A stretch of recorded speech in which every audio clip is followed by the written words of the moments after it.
Bonjour, je suis Basile et j'ai 11 ans, je suis en 6e.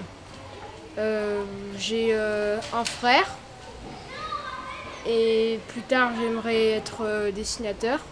Bonjour, je m'appelle Sandrine. J'ai un frère et j'ai 9 ans et demi.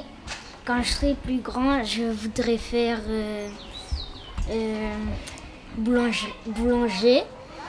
Bonjour, je m'appelle Naïma, j'ai 9 ans. J'ai une sœur, j'ai un frère. Et comme métier, je voudrais faire coiffeur. Soit je vais faire des bandes dessinées, soit je vais travailler dans un journal. Sinon, non, je sais pas. Je m'appelle Titouan, j'ai 11 ans, je suis en 6e. Bonjour, je m'appelle Kelvin, j'ai 8 ans. J'ai une petite sœur. Je suis en CE2. J'habite à Ruisseau-Blanc depuis toujours. J'ai un frère qui est plus petit que moi.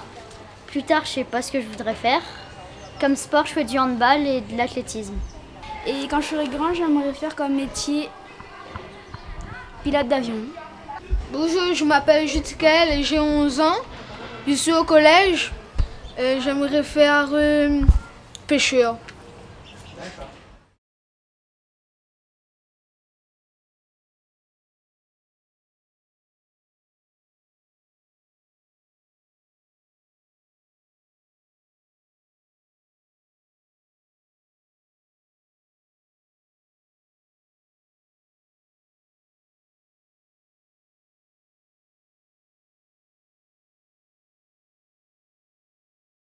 Il y est 14 h, à cette heure-ci, j'ouvre mon salon.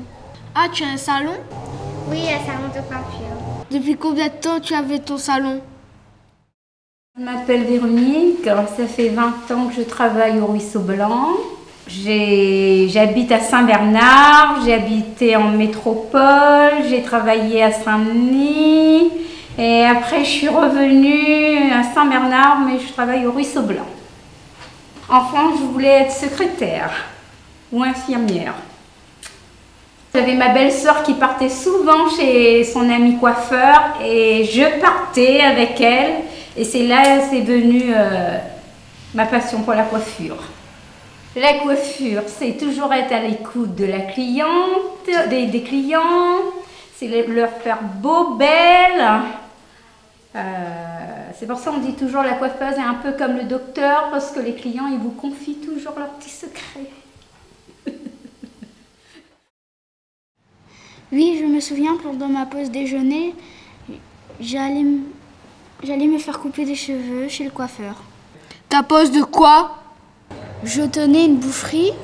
Ah, c'était toi le boucher de Ruisseau-Blanc? Moi, c'est Minati Julien.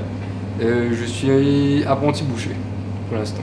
Ça fait depuis 2 ans. J'ai signé mon CAP il y a 2 ans, ouais, donc là ça va faire 2 ans. D'une part j'aime bien et d'autre part c'est une histoire de famille, quoi. Il y a mon père qui était boucher, mon grand-père aussi. Donc ça me plaisait bien ce métier en fait. C'est mon oncle qui a appris la boucherie et donc il m'a dit de venir travailler ici, quoi. Enfant, je voulais être footballeur. Comme la plupart des jeunes, quoi, je pense, et je voulais être footballeur. Mais ça n'a pas trop marché. Donc voilà. Oui, je me souviens. Tu allais fermer ta boutique à 14 h pour aller te faire couper les cheveux. Et moi, pendant ce temps, je préparais mes légumes. Ah, c'était le bon temps quand j'avais encore mon magasin. C'était Rinca, responsable du maraîcher. Je travaille chez le maraîcher depuis 5-6 ans. Avant, j'habitais sur le 8e. Et ensuite, je suis descendu sur le Ruisseau-Blanc, j'habitais dans les immeubles.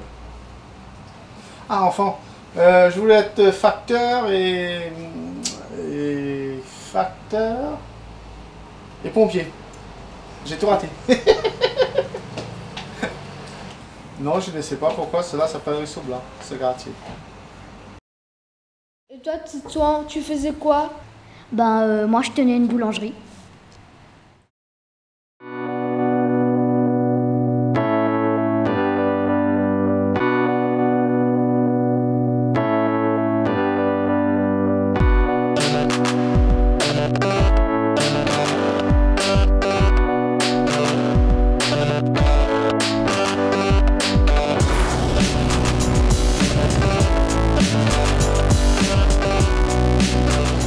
alors je me présente, je m'appelle Turpin Marie-Sandra, j'ai 22 ans.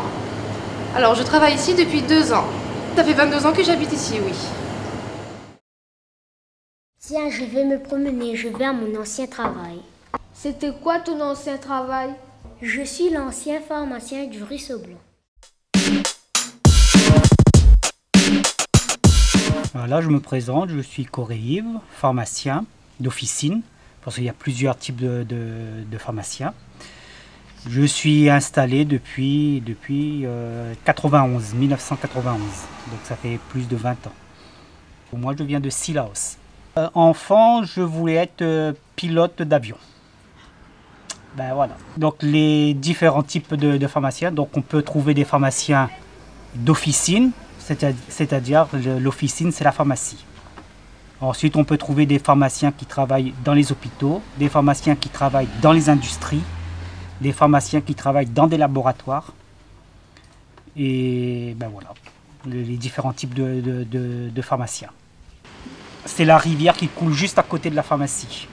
Parce que quand elle coule assez fortement, elle est blanche. C'est pour ça qu'on appelle le ruisseau blanc. Et toi, tu faisais quoi dans la vie? J'avais un auto-école au bas de la rue et j'ai fait ça pendant 20 ans. Alors nous, c'est une auto-école. Donc, je me présente, c'est Madame Chopinet. Voilà. Mais tout le monde m'appelle Mamie. Parce que ça fait longtemps que je travaille sur AF et on a tellement changé de personnel que je suis la doyenne de l'auto-école. Alors nous, on fait que du secrétariat, que tout ce qui est enregistrement des dossiers, on accueille les clients, on fait le planning, on va à la banque, préfecture, tout ce qui concerne les élèves en fait, le code, mais on fait pas moi je fais pas de voiture en tout cas. Pour être moniteur auto-école, je pense qu'il faut être très patient et il faut être ouvert. D'où vient le nom Ruisseau Blanc, aucune idée, je ne sais pas du tout, non, je ne sais pas du tout.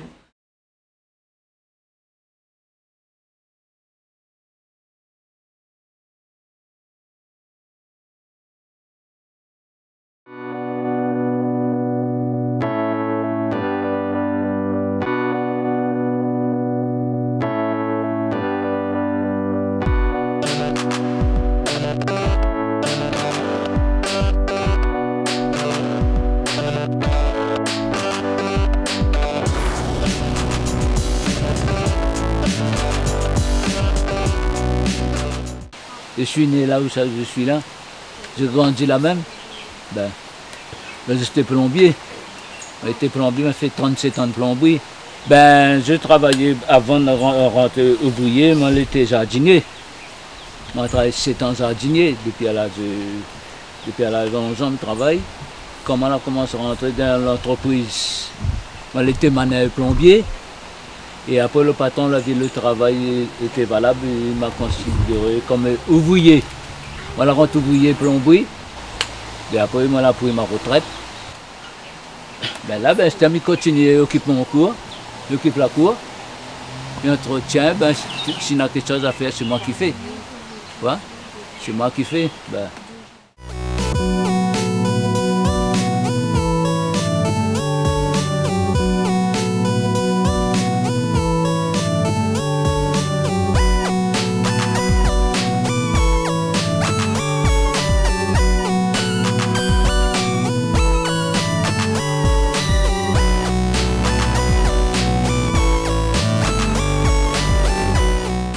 Commencé au départ, c'est plutôt de mettre du verre dans le pied de bois par tous les concerts. Et après, moi, je fais préparer des roues, au fur et à mesure, moi, la vie était jolie, moi, je fais préparer des roues, comme devant la porte, là, des roues, on met des plans dedans, des pailles de bois avec la terre. Bon, on a parti comme ça, faire mesure. Et puis, si tu regardes quelque chose, les jolis l'antérieur d'un magasin, si on a de l'argent, le jardin doit faire à peu près. Ça fait au moins 37 ans. Je fais ça petit peu quand je suis là, j'arrive le soir, je sors travailler, je me préoccupe. Mais non, faire, tout c'est joli. Alors une fois que je m'entretiens, je ne vais pas dire que je n'aime pas ça, c'est moi qui l'ai planté. Tu vois, ben, tout les joli, c'est des verdiers, et m'y entretient, et moi les content. Ben, moi, on a les grands laisselles 6 mètres là dans le coin là, moi, les grands laisselles 6 mètres, moi, l'ai acheté. Bon, ben, si il est un peu trop haut, ben, il prend le grand laisselle, il met en l'air, il continue à mettre les pots. Je lui ai dit, bon, ben, on ne peut pas dire que ça prend quelqu'un pour faire ça, pour monter en l'air, il met ça en l'air bas. S'il a tombé, il a manqué, il a glissé, il a pété à terre. C'est vous le responsable. Pourquoi? Parce que M. Ramos, il faut monter les gens là-bas, jusqu'à faire la prison pour ça, toi. Même pour faire moi-même, si on l'a glissé, on l'a tombé, c'est mon affaire. C'est pas les autres. Il aime beaucoup de verdure. Inch'Allah, il y a mes jardins, il y a des plantes nestées. Au moins, la poêle est bien jolie, il reste tout le temps vert. Et puis, bon, même la Réunion me dit, quand vous faites le toit de l'île, on ne trouve pas des cours comme ça. On trouve des petits cours à terre avec les chefs couverts, mais des cours comme ça, suspendus, on appelle ça des cours suspendus. Beaucoup de gens y allaient dire, moi, ça me dit, ben, beaucoup de femmes aussi, pas ça, ils disent, vous avez la main verte, M. Ramos? Je me dis, oui, et puis il faut aimer. Tu vois? Il me dit, il faut avoir des plantes comme ça, occupe ça un homme. Je dis, ben, c'est pas facile, il faut la main verte. Il me dit, puis un Indien, c'est lui qui donne le courage, c'est lui qui aide à nous, tu vois? Il aide à nous faire, ben nous fait.